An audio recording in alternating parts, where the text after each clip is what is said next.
नमस्कार साथियों। तो आज है 19 जुलाई 2024। बात करेंगे इस वीडियो पे रिन्यूएबल सेक्टर की दिग्गज कंपनी इरेडा की शेयर्स के बारे में, जिसके ऊपर लगातार मेरा खरीदारी करने का राय था। इवन आज भी मेरा राय एकदम सेम है। दोस्तों, अच्छे मार्केट में तो हर कोई शेयर जंप करता है, छलांग मारता है, बट मार्केट की सेंटिमेंट जब खराब हो उस समय अगर जंप मारता है दोस्तों, वो एक नंबर खिलाड़ी। आज की डेट पे चारों तरफ ब्लड बथ, मतलब खून की नदियां बह रहा था। स्मॉल कैप की बात करें, मिड कैप की बात करें, आईटीज की बात करें, बैंक्स की बात करें, मेटल का तो छोड़ ही दीजिए, एफएमसीजी की बात करें, ऑटो सेक्टर का तो छोड़ ही दीजिए, बम्पर गिरावट हुआ, मैन्युफैक्चरिंग सेक्टर में भी गिरावट हुआ, डिफेंस सेक्टर में भी गिरावट हुआ। आज की डेट पे दोस्तों ऐसा नहीं कि पावर सेक्टर में गिरावट नहीं हुआ, पावर सेक्टर में भी गिरावट हुआ, बट स्टिल इरेडे की शेयर दोस्तों लास्ट 2 दिन पे जो गिरावट हमें देखने को मिला, आज काफी हद तक भरपाई कर चुका है और फाइनली शेयर में बाउंस बैक भी हुआ और अल्टीमेटली शेयर क्लोजिंग दिया लगभग ₹274 और क्लोजिंग दिया 6.45% तेजी के साथ। आइए अब थोड़ा सा दिखाइए फिलिप कैपिटल को। भाई साहब 56% गिराने वाला था, आया वाला गिराने वाले।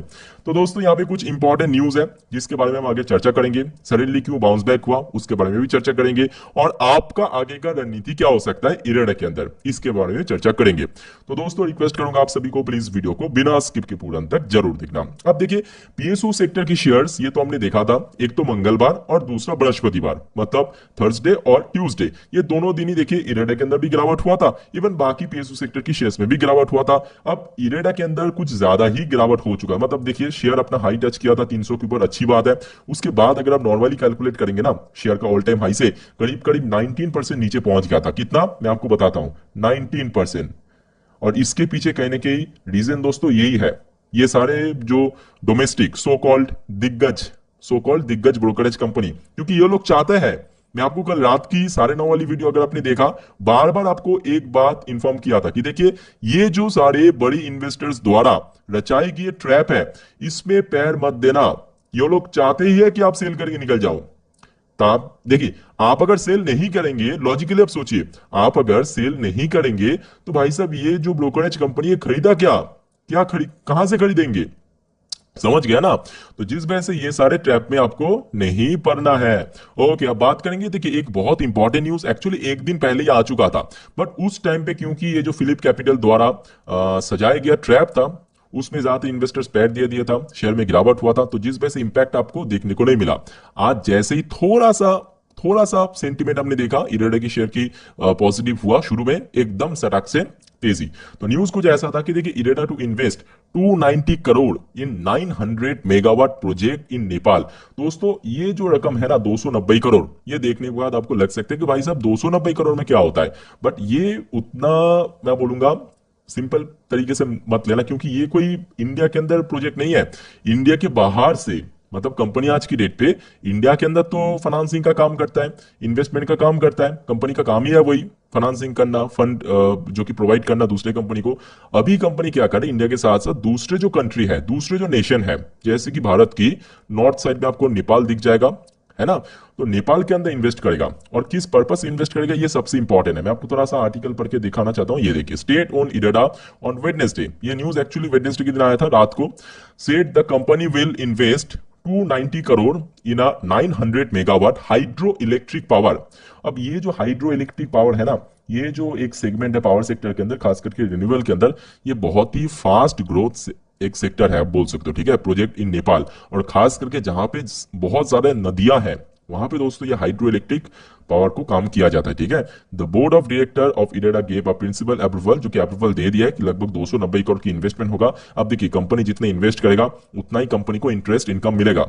लॉजिकली आप सोचिए, कंपनी कहां से पैसा जनरेट करेगा? ब्याज की कमाई, इंटरेस्ट इनकम से। अब कंपनी जहां पे दूसरे देश पे कहीं पे भी इन्वेस्टमेंट करेगा, वहां से दोस्तों ब्याज भी तो बहुत ज्यादा लेगा, है कि नहीं? बताइए लॉजिकली। और ये जो प्रोजेक्ट है ये कौन करेगा? ये एसजीबीएन करेगा। देखिए कंपनी, ये तो कोई नॉर्मली पावर सेक्टर की कंपनी नहीं, ये जो कि फाइनेंसिंग की काम करने वाली कंपनी पावर के अंदर। ठीक है, ये तो आपको अच्छे से मालूम होगा। तो कहीं ना कहीं देखा जाए ये बहुत दमदार न्यूज था। अब दूसरी बात, जैसे कि देखिए इस वीडियो की थंबनेल पे भी मैं मेंशन किया छोटू सा करके कि 23 को देखिए यूनियन बजट है, और यूनियन बजट में दोस्तों मैं आपको 1 महीने 2 महीने पहले से बार बार अलर्ट किया था कि देखिए इस बार रिन्यूएबल सेक्टर बहुत इंपॉर्टेंट सेक्टर है का। और आप पूछेंगे ऐसे क्यों, मतलब ऐसे कैसे बोल सकते हो, ये तो चलो ठीक है, तो सबको मालूम है, बट इसके पीछे एक बहुत बड़ा ठोस वजह ये है कि आज की डेट पे ना अगर आप नॉर्मली देखेंगे जो क्लाइमेट चेंज, दोस्तों क्लाइमेट चेंज बहुत ज्यादा हो चुका है। खास करके 2024 में अगर आप देखेंगे गर्मी इतना ज्यादा पड़ा, बहुत सारे जगह पे बहुत ज्यादा हीट है ना, जो समर का जो नॉर्मल टेम्परेचर काफी बढ़ चुका है। इसके पीछे कहीं ना कहीं देखिए रीजन तो बहुत सारे हैं, बट जिसके चलते रिन्यूएबल सेक्टर को एक सपोर्ट करना ये जो गवर्नमेंट ऑफ इंडिया उसका भी मजबूरी बन चुका है। लॉजिकली आप सोचिए, तो जिसके कारण इस बार रिन्यूएबल सेक्टर के ऊपर दोस्तों बहुत ज्यादा इन्वेस्टमेंट होगा, बहुत ज्यादा। ठीक है, तो ये मैं अकेले नहीं, मैं तो चलो ठीक है बहुत पहले से बोल रहा हूँ, ज्यादातर ब्रोकरेज एनालिस्ट का मानना यही है। आइए अब देख लेते हैं कि बहुत सारे एनालिस्ट ने आज शेयर में तेजी के बाद इस टॉपिक को कवर किया कि कहां तक जा सकता है अब, क्योंकि देखिए आज की डेट पे शेयर 270 के ऊपर क्लोजिंग दिया, ये सबसे इंपॉर्टेंट पार्ट है। ठीक है, तो जिसके चलते ऊपर की तरफ इमीडिएटली जो टारगेट यहाँ पे मेंशन किया 310 से लेके 320, और ये प्रैक्टिकली मतलब एक हो भी सकता है, ये कोई बहुत बड़ी बात नहीं है, क्योंकि जिस दिन रिजल्ट आउट हुआ था नेक्स्ट डे हमने देखा था शेयर अपना हाई भी टच किया था 300 आई थिंक 6 के आसपास। एक बार मैं आपको दिख के बताता हूँ, ये देखिए, हाँ अच्छा नहीं 306 नहीं 310 के आसपास, देखिए 310 ऑलरेडी शेयर क्रॉस कर चुका था, और सेम डे पे थोड़ा नीचे आके क्लोजिंग भी दिया था for some reason, because share लगातार मूवमेंट देखने को मिला था, शेयर थोड़ा सा ओवरबॉट पे पहुंच गया था। अच्छा एक और देखिए एनालिस्ट ने यहाँ पे इस टॉपिक को कवर किया, कहा है कि देखिए 240 से 45 नीचे की तरफ एक अच्छा लेवल है, ऊपर की तरफ देखिए नियर टर्म बेसिस पे टारगेट यहाँ पे मेंशन किया 295, ऊपर की तरफ एक रेजिस्टेंस भी है लगभग 290 से लेके 300, ये तो हमने देखा भी है लास्ट 2 दिन से यहाँ पे थोड़ा सा शेयर को रेजिस्टेंस मिला है। ठीक है, आई थिंक कि बहुत जल्दी ये जो 300 का आंकड़ा है ये अगर क्रॉस कर लिया ना, बहुत जल्दी शेयर 300 के ऊपर स्टेबल भी हो जाएगा और फर्दर आपको मूवमेंट भी देखने को मिलेगा। बट आई थिंक कि क्योंकि सामने बजट है तो थोड़ा सा सोच समझ के आपको यहाँ पे डिसीजन लेना चाहिए, उसके बारे में हम आगे चर्चा करेंगे। तीसरा न्यूज आप देख लीजिए, तीसरा न्यूज यहाँ पे देखिए जेएम फाइनेंशियल, अब देखिए सामने बजट है, एक एक करके देखिए जो ब्रोकरेज द्वारा अपना अपना राय आना शुरू हो जाएगा कि कौन कौन सी शेयर को रडार पे रखना चाहिए बजट पर्पस। तो यहाँ पे देखिए एचएल के ऊपर यहाँ पे मेंशन किया, इरेडा को मेंशन किया, टीटागढ़, एलसीटी, ऐसे टोटल 86 शेयर को मेंशन किया। तो दोस्तों इससे रिलेटेड मैं आपको संडे या तो सैटरडे के दिन अपडेट दे दूंगा कि कौन कौन सी शेयर आपके रडार में होना चाहिए बजट पर्पस। अच्छा यहाँ पे एचएल बोलने से याद हुआ, आज एचएल के शेयर में भी काफी गिरावट हुआ लिटरली, और भी बहुत सारे शेयर में जिसमें काफी गिरावट हुआ, इसके बारे में हम आगे चर्चा करेंगे, देखना मत भूलना। ठीक है, अब देखिए देखा जाए नॉर्मली कंपनी की फंडामेंटल जो अक्सर मैं आपको बोलता हूं, देखिए कोई भी न्यूज के भरोसे कोई भी कुछ भी बोल जाए, कोई भी ब्रोकरेज हो, एनालिस्ट हो, एक्सपर्ट हो, मैं हूं, कोई भी हो, कुछ भी बोले फर्क नहीं पड़ता। अगर कंपनी की बैलेंस शीट में ग्रोथ रहा आज नहीं तो कल दोस्तों शेयर में तेजी होगा ही होगा। That's the power of patience. मैं बार बार बोलता हूं इस समय पे आपको पेशेंस दिखाने की जरूरत है। जब शेयर नीचे है, ऊपर जब चलता है तब तो हर कोई पेशेंस दिखाता है, ये कोई बहुत बड़ी बात नहीं है। शेयर जब नीचे है तब आपके अंदर पेशेंस होना चाहिए। ठीक है, ओके तो आज की डेट में कारोबार भी काफी बढ़िया था, जहां पे 10 करोड़ के ऊपर शेयर ट्रेड भी हुआ। नेक्स्ट डे यानी सोमवार के लिए ऑलमोस्ट 3 लाख से थोड़ा कम 2,98,000 के आसपास शेयर अभी से मॉडल लग चुका है। आज डिलीवरेबल परसेंटेज दोस्तों काफी वीक था, थोड़ा लो था, एकदम लो नहीं, मतलब 10 के नीचे नहीं, 14.43, मतलब थोड़ा लो था आज डिलीवरेबल परसेंटेज। ठीक है, बाकी चलिए अब मैं आपको थोड़ा सा टेक्निकल चार्ट को लेकर चलता हूं, वहां पे जाके बाकी टेक्निकल चीजों को समझेंगे। कर लिया इरेडा की लास्ट 3 महीने की कैंडलस्टिक चार्ट पैटर्न, शुरुआत करेंगे एनालिसिस। बट उसके पहले अगर आपको वीडियो भी तक अच्छा लगा, इन्फॉर्मेटिव लगा, प्लीज दोस्तों वीडियो को लाइक करना और प्लीज चैनल को सब्सक्राइब करके जरूर रखना दोस्तों इस टाइप की इन्फॉर्मेटिव वीडियो हर रोज पाने के लिए। ओके, तो देखिए बीच में तो हमने देखा था इसका आरएस इंडेक्स जो है वो तो बढ़ते बढ़ते एकदम ओवरबॉट जोन क्रॉस कर गया था। लास्ट 2-3 दिन से कमजोरी के बाद शेयर फिर से न्यूट्रल जोन पे आया। आज की डेट पे लगभग 6% की तेजी के बावजूद भी शेयर का आरएस इंडेक्स आप देख सकते हो ओवरबॉट पे नहीं है, स्ट्रॉन्ग जोन पे है 68.110 पे। तो मतलब नियर फ्यूचर पे, मतलब नेक्स्ट ट्रेडिंग वीक पे एक और चांस लेगा शेयर ऊपर की तरफ बढ़ना और इस बार 300 को ब्रीच करने की जरूर प्रयास करेगा। जैसे कि आप देख सकते हो यहाँ पे बड़े बड़े 3 कैंडल्स को बिल्ड किया और शेयर एक धड़ से, मतलब ये 3 दिन पे जस्ट ओनली 3 डेज शेयर 19 से 20% क्रैश कर गया था 3 दिन के अंदर, और उसके पीछे भाई साहब वो फिलिप वाला जिम्मेदार था। ठीक है, तो जैसे ही हमने लास्ट डे देखा था यहाँ पे शेयर ने, मतलब यहाँ पे एक बेस बना लिया था, सपोर्ट बना लिया था, आज की डेट में बाउंस बैक देखने को। अब चलिए कुछ क्रूशियल लेवल में आपको फटाफट बताता हूँ। ऊपर की तरफ अभी जो भी रेजिस्टेंस है थोड़ा आप ध्यान से देख लीजिए, अभी ऊपर की तरफ जो भी है वो उसका ऑल टाइम हाई है, यानी 300 का लेवल आप इसको पकड़ सकते हो।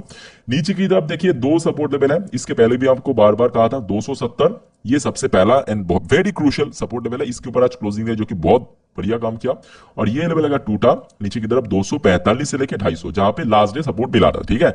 अब मैं आपको लॉजिकली समझाता हूं कि 270 क्यों क्रूशियल सपोर्ट लेवल है। बिकॉज इसके पहले हमने देखा था, ध्यान से देखिए, शेयर में जब तेजी हुआ था ना, शेयर यहाँ पे बहुत बार यहाँ पे सपोर्ट मिला था, इंट्राडे ऊपर बेस करके मैं बोल रहा हूं, ठीक है। तो जिस वजह से 270 एक अच्छा बेस है, उसके नीचे 250 से लेके 245 क्यों एक इंपॉर्टेंट सपोर्ट लेवल है। बिकॉज इसके पहले जब शेयर में मूवमेंट हुआ था सडनली, तो हमने देखा था 250 245 के आसपास शेयर लगभग 3 से 4 दिन, ध्यान से देखिए, यहाँ पे रेजिस्टेंस मिला था। उसके बाद ही एकदम से ब्रेकआउट हुआ, शेयर 300 पार किया, ठीक है। तो अगर आपको अभी इन्वेस्ट करना है तो यहां पे 2 एंट्री पॉइंट आपके लिए बन सकता है। सबसे पहली बात देखिए, entry point EP is equal to entry point. एक तो शेयर अगर 300 प्लस में सेटल हो गया, ऊपर की तरफ बढ़ते बढ़ते 300 के ऊपर पहुंच गया और वहां पे होल्ड कर गया, सेटल हो गया, तब बाई कीजिए। या तो शेयर थोड़ा सा गिरावट हो 260 के आसपास या 255 के आसपास, इवन लास्ट डे आया भी था। जो लोग हमारे इस चैनल की 3-4 दिन पुराने वीडियो वाले देखे, कल इन्वेस्ट किया, मैं आपको बोलूंगा बहुत सही किया, बहुत सही डिसीजन है, बहुत सही निर्णय है। बस थोड़ा पेशेंस रखिए। बिकॉज देखिए, बुलिंजर बैंड भी अभी धीरे धीरे ऊपर शिफ्ट होने लगा, अपर बैंड देखिए 300 क्रॉस कर चुका है। तो पॉसिबिलिटी है कि बजट के समय पे शेयर में एक बहुत अच्छा तेजी आपको आगे दिखाई दे सकता है, ठीक है। तो आई थिंक कि जिनके पास शेयर है उनको तो अभी कोई चिंता करने की जरूरत नहीं है। पेशेंस रखिए, आराम से होल्ड कीजिए। लॉन्ग टर्म बेस पे अच्छी शेयर है, जेन्युइन कंपनी, जेम कंपनी। और जिनको बाई करना है लॉन्ग टर्म बेसिस पे थोड़ा थोड़ा करके बाय एंड डिप में जा सकते हो। बाकी दोस्तों, कोई भी आपका डाउट है इससे रिलेटेड कमेंट करके बताइए।